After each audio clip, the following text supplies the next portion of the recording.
নমস্কাৰ বন্ধুসকল, স্বাগতম সকলোকে আজিৰ নতুন এটা ভিডিঅ'লৈ। আৰু আজি আপোনালোকক জনাব গৈ আছোঁ হাঁহ পালনৰ বিষয়ে পাৰ্ট নাম্বাৰ 2। ঠিক আছে, আৰু আজি আপোনালোকক জনাম যে মই 100 হাঁহ আনোতে কিমান টকা খৰচ হৈছিলে, আৰু বহুতে সুধিছিলে যে দাদা কি ভিটামিন খুৱাইছিলে আৰু কি দানা খুৱাম, সকলোখিনি আজি আপোনালোকক জনাবলৈ চেষ্টা কৰিম। ভিডিঅ'টো শেষলৈকে চাব, বহুতে ইম্পৰ্টেণ্ট ভিডিঅ'টো, বহুতে হাঁহ পালন কৰি আছে বা কৰিব খুজি আছে, গতিকে কেনেধৰণে পালন কৰিব বা কিমান টকা ইনভেষ্ট কৰিব লাগিব আৰু কি কি জনাটো দৰকাৰ সকলোখিনি জনাই আছোঁ। ভিডিঅ'টো শেষলৈকে চাব, যদি ভাল পায় এটা লাইক কৰিব, লগৰবোৰৰ মাজত ভিডিঅ'টো শ্বেয়াৰ কৰিব, যাতে সকলো কথাখিনি গম পায় আৰু ধুনীয়াকৈ যাতে কামটো কৰি ছাকচেছ হ'ব পাৰে। তেনেহ'লে বলক আজি ভিডিঅ'টো আমি আৰম্ভ কৰোঁ। প্ৰথমতে এবাৰ হাঁহখিনি দেখাই দিব বিচাৰিছোঁ, কাৰণ হাঁহখিনি সিহঁতে ওচৰলৈ গৈ থাকিলে দূৰলৈ গৈ থাকিব, দেখিছে। আৰু এইফালে এখন পৰি আছে বতাহত, দেখিছেনে। এতিয়া মোৰ আছে প্ৰায় 24টামান হাঁহ, ঠিক আছে, কাৰণ বাকীকেইটা মই বেছি দিলোঁ। আৰু চাওক এতিয়া হাঁহখিনি বহুতখিনি ডাঙৰে হৈছে, দেখিছে, বহুখিনি ডাঙৰ হৈছে সিহঁতে। চাওক এইখিনি হৈছে হাঁহ, আৰু এইফালে দেখিছে মোৰ হাঁহৰ গঁৰালটো, দেখিছেনে। ঠিক আছে, এইটো গঁৰাল। সেইফালে টিং দি ৰখাইছোঁ, সেইফালে দুটা ব্ৰইলাৰ থাকে, ঠিক আছে। ব্ৰইলাৰ দুটা ইয়াত থওঁ আৰু হাঁহকেইটা থাকে ইয়াতে, ঠিক আছে। আৰু কি হৈছিলে, মোৰ হেঁপাহ বুলি কয় বা হাপাহ বুলি কয়, আপোনালোকক কি কয় আপোনালোকে ক'ব। হাপাহ আহিছিলে, আমি হাপাহ বুলি কওঁ। গতিকে ইয়াতে সোমাইছিলে, হাঁহ নিছিলে। গতিকে কি হৈছিলে, মই এইকেইটা যে দেখা পাইছে, মই যিহেতু স্মাৰ্ট মিটাৰৰ কাম কৰি আছিলোঁ, এই মিটাৰৰ বক্সকেইটা কি কৰোঁ, ইয়াত দি থৈ দিওঁ, ঠিক আছে। এইখিনি দি থৈ দিওঁ যাতে সিহঁতে, এইখিনি কি এখন মই দি দিলে মানে এইখিনিত মাটি নাই যে, সিহঁতে এইফালেও সোমায়, ঠিক আছে। গতিকে এখন দি থৈ দিওঁ, এইকেইটা দি থৈ দিওঁ যাতে ব্লক হৈ থাকে, ঠিক আছে। আৰু এইফালে ফুটা এটা আছিলে, সেইখিনি বস্তা চস্তা দি ৰাখিছোঁ। মাটি দিছোঁ যদিও সিহঁতে খান্দি দিয়ে মানে, ঠিক আছে। মাটিটো খান্দি দিয়ে যেতিয়া সেনেকুৱা হৈ যায়। গতিকে এনেধৰণে আছে ৰুমটো, আপোনালোকে দেখালোঁ ধৰণে আছে, ধুনীয়াকৈ দেখাই দিছোঁ। চাওক ধুনীয়াকৈ এনেকুৱা হৈছে মোৰ গঁৰালটো। আৰু এতিয়া কথাটো হৈছে, আপোনালোকে যদি হাঁহ পালন কৰিব বিচাৰে, তেনেহ'লে আপোনালোকে কি মাহত হাঁহ অনাটো দৰকাৰ, ঠিক আছে। আজি সেইটো খুবেই ইম্পৰ্টেণ্ট। যদি আপোনালোকে হাঁহ পালন কৰে, তেনেহ'লে কি মাহত আপোনালোকে হাঁহ আনিব, সেই বস্তুটো বহুতেই ইম্পৰ্টেণ্ট কৰে যদি আপুনি হাঁহ পালন কৰে, ঠিক আছে। আৰু মই কি কৰিছিলোঁ, মোৰ যিকেইটা হাঁহ এতিয়া দেখি আছে আপুনি, আনিছিলোঁ মই জানুৱাৰী মাহৰ লাষ্টৰ ফাললৈ, ঠিক আছে, অৰ্থাৎ ফেব্ৰুৱাৰী মাহৰ ফাৰ্ষ্টত এনেকুৱাত মানত আনিছিলোঁ, ঠিক আছে। এতিয়া মানে মোৰ প্ৰায় 70 দিনমান হৈ গৈছে, ঠিক আছে, 70 দিনমান হৈ গৈছে। আৰু এতিয়া মোৰ এভাৰেজ যদি চাই, তেনেহ'লে 1 কিলো 600-700 এনেকুৱা এভাৰেজ মাৰিব, ঠিক আছে। সৰু দুই এটা আছে, কিন্তু বাকীকেইটা ডাঙৰে হৈ গৈছে, ঠিক আছে। আৰু নম্বৰ 1 মই আনিছিলোঁ, তেতিয়া মানে দাম কম আছিলে, ঠিক আছে। তেতিয়া মই আনিছিলোঁ 31K, ঠিক আছে। তেতিয়া আনিছিলোঁ মই কিমান, 31K আনিছিলোঁ, আৰু এতিয়া 47 হৈ আছে, ঠিক আছে। ৰেট 47 হৈ যায়। তেতিয়া আনিছিলোঁ 31K, মই 100 হাঁহ আনিছিলোঁ। আৰু ইহঁতে, ঠিক আছে, মই অলপ ইফালে যাওঁ, মই ফাৰ্মলৈ যাওঁ, কাৰণ ইহঁতে বহুতে হুলস্থুল কৰি আছে আৰু আপোনালোকৰ চাউণ্ডটো ভালকৈ নাহিব পাৰে, ঠিক আছে। মই পিছফালে যাওঁ, মই ফাৰ্মত যাওঁ, ধুনীয়াকৈ আপোনালোকক কৈ আছোঁ, ঠিক আছে। আৰু ইহঁতকেইটা ধুনীয়াকৈ এটা খেলি আছে, আৰু সেইকেইটা বেলেগৰ হাঁহ, ঠিক আছে। এইকেইটা বেলেগৰ হাঁহ, ইয়ালৈ আমাৰ ঘৰলৈ আহি গ'ল। এইকেইটা দেখিছেনে, এইকেইটা মোৰ হাঁহকেইটা, ঠিক আছে। চাওক মই এতিয়া ফাৰ্মলৈ আহি গ'লোঁ, আৰু আপোনালোকক ধুনীয়াকৈ কথাখিনি কওঁ, তাত মানে হুলস্থুল হৈ আছে, গতিকে আপোনালোকক ইয়াত আহি ধুনীয়াকৈ কথাখিনি ক'ম বুলি ভাবিছোঁ, ঠিক আছে। মই আনিছিলোঁ 100টা হাঁহ, ঠিক আছে। 100টা হাঁহত মই 31K 3100 টকা লৈছিলে, আৰু তেতিয়া আছিলে ৰেটটো কম, ঠিক আছে। এতিয়া দামটো বাঢ়িলে, আপোনালোকেও আনিব পাৰে, ৰেটটো চাই ল'ব কিমান ৰেট হৈ আছে, কি হৈ আছে। আৰু ছিজনটো হৈছে আপোনালোকৰ জানুৱাৰী আগতে যাতে আপোনালোকে তাক চেল কৰিব পাৰে, কিন্তু জানুৱাৰীলৈ যদি আপুনি ৰাখে, তেতিয়াও কিন্তু মাৰ্কেটটো কমি যায়।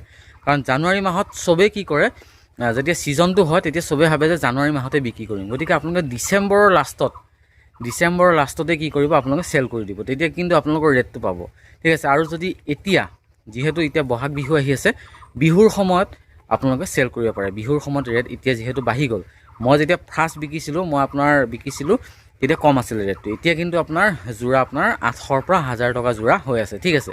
গতিকে আপোনালোকে ৰেটটোৰ ওপৰত ডিপেণ্ড কৰি বস্তুখিনি পুহিব। মাৰ্কেটত চাব যে মাৰ্কেট ভেলুটো কেনেকুৱা হৈ আছে, যে হাঁহৰ ৰেট কমিছে নে বাঢ়িছে। যদি কমিছে, তেতিয়া অলপ গম লৈ থাকিব যে মাৰ্কেটটো ধৰি লওক বাঢ়িছে, অলপ বাঢ়িব লৈছে, তেতিয়া আপুনি সোমোৱাই দিয়ক।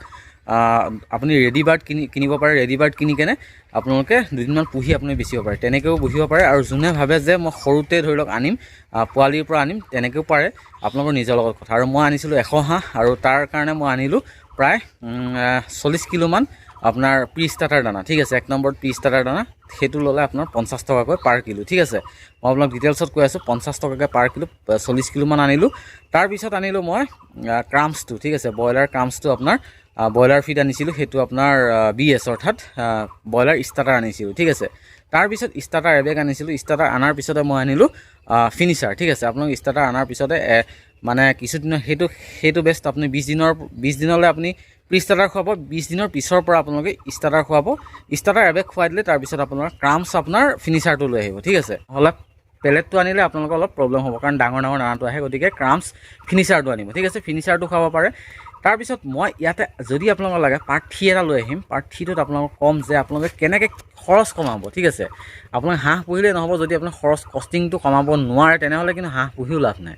যদি আপোনালোকৰ কষ্টিং কমাব পাৰে, কষ্টিং কমিলেহে আপোনালোকৰ প্ৰফিট বেছি হ'ব, আৰু যদি কষ্টিং বাঢ়ি যায় তেনেহ'লে কিন্তু প্ৰফিট কম হ'ব। গতিকে মই এনেকুৱা এটা দানাৰ কথা ক'ম যিটো দানাত নেকি আপোনালোকে কষ্টিংটো কমাব পাৰিব আৰু ধুনীয়াকৈ এটা ভাল ইনকম কৰিব পাৰিব। ইয়াতো ইনকম হ'ব কিন্তু অলপ কম ইনকম হয়, ঠিক আছে।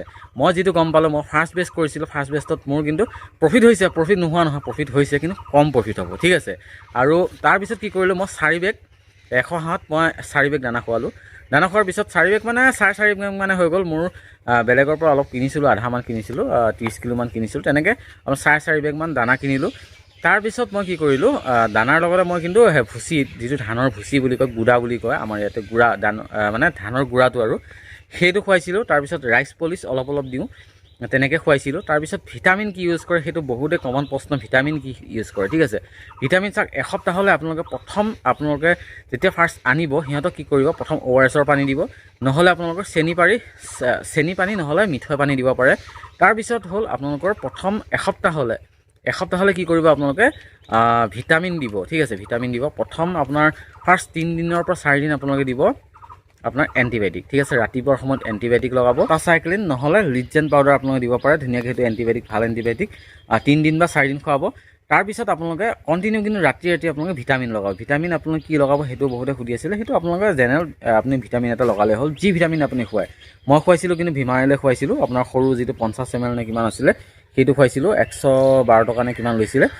তাৰপিছত এনেধৰণে আপুনি ভিটামিনটো প্ৰথম ষ্টাৰ্টিঙত তেনেকৈ খুৱাব। খোৱাৰ পিছত আপোনালোকে কি কৰিব, আপোনালোকৰ প্ৰায় 20 দিনমান হোৱাৰ পিছৰ পৰা আপোনালোকে ভিটামিন খুৱাব। যেনে ধৰক মই খুৱাইছিলোঁ আপোনাৰ 20 দিনৰ পিছৰ পৰা মই খুৱাইছিলোঁ আপোনাৰ কেলছিয়াম খুৱাইছিলোঁ, আপোনাৰ ডাবল ষ্ট্ৰেং খুৱাব পাৰে, নহ'লে ছিংগুল আপোনালোকে অষ্টফেট তেনেকুৱা ধৰণৰ খুৱাব পাৰে। আপুনি যোনটো কেলছিয়াম ভাল পায় সেই কেলছিয়ামটোকে খুৱাব পাৰে। বহুত মানুহে কয় যে অমুকটো কেলছিয়াম ভাল, তমুকটো কেলছিয়াম ভাল, যোনটো আপুনি বেষ্ট পায় সেইটোকে খুৱাওক, ঠিক আছে। কোনো ৰিকমেণ্ড কৰা নাই, মই কোনো ধৰণৰ প্ৰমোশ্যন কৰা নাই।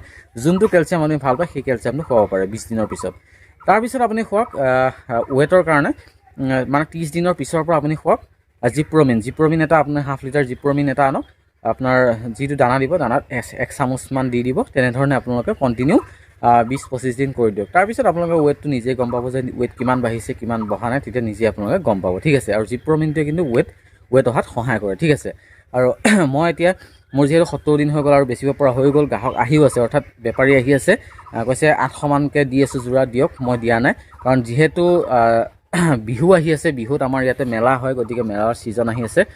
যিহেতু আমাৰ মেলা হয়, আপোনালোকে গম পায়, যদি আপোনালোকে ধৰি লওক মৰিগাঁও আৰু নগাঁও ডিষ্ট্ৰিক্টৰ কোনোবাই চাই আছে তেনেহ'লে গম পাব যে মেলা হয় আমাৰ ইয়াতে। গতিকে মেলাত দাম বাঢ়িবৰ কাৰণে মই ইয়াতে দিয়া নাই তেল, ঠিক আছে। কেইদিনমান ৰাখোঁ, তাৰপিছত সেইখিনি চেল কৰি দিম, ঠিক আছে। আৰু আজি মই এইখিনিয়ে জনালোঁ যে কিমান টকাত মই আনিছিলোঁ, কিমান দানা খোৱালোঁ আৰু কিমানমান খৰচ হ'ল। এতিয়া কিমানমান খৰচ হ'ল, প্ৰায় মোৰ 100 হাঁহত যদি আপুনি ধৰে মিনিমামটো 15,000 পৰা 16,000 টকাৰ মোৰ দানাৰ কষ্টিং আহিছিলে। তাৰপিছত এতিয়া বিক্ৰী কৰি আছোঁ, লাষ্টত আপোনালোকক জনাম, এইকেইটাও বিক্ৰী কৰাৰ পিছত মই আপোনাক লাভটো জনাব পাৰিম, ঠিক আছে। আৰু আজি ভিডিঅ' ইমানতেই। যদি ভিডিঅ'টো চাই ভাল পাইছে, সকলোৰে মাজত ভিডিঅ'টো শ্বেয়াৰ কৰিব, যাতে সকলো কথাখিনি গম পায় আৰু ধুনীয়াকৈ যাতে কামবিলাক কৰি যাব পাৰে।